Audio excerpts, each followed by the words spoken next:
আজকে আমি তৈরি করব বাসি খাসির মাংস। সেই জন্যে বেশি করে আদা বাটা দিয়ে দিলাম পেঁয়াজ ভাজার তেলে, আর তার সাথে দিয়ে দিলাম একটুখানি রসুন বাটা। তারপরে গোটা গরম মশলা, শুকনো লঙ্কা, তেজপাতা, পেঁয়াজ, আদা, রসুন ভালো করে কষিয়ে নিলাম।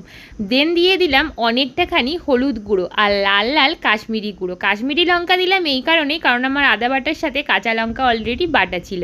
আগে থেকে ভেজে রাখা ডুমো ডুমো করে কেটে রাখা আলু আর ভেজে রাখা টমেটো দিয়ে মশলাটা ভালো করে কষিয়ে নিলাম।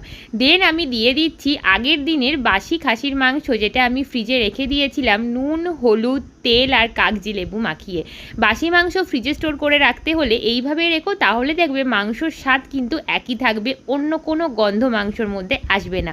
তারপরে আর কি মাংস দিয়ে বেশ ভালো করে লাল লাল করে কষিয়ে দিয়ে দিলাম বেশ খানিকটা গরম জল। দেন দিয়ে দিলাম ফুটে উঠতেই রেডি হয়ে গেল আমাদের লাল লাল বাসি খাসির মাংসের টেস্টি ঝোল।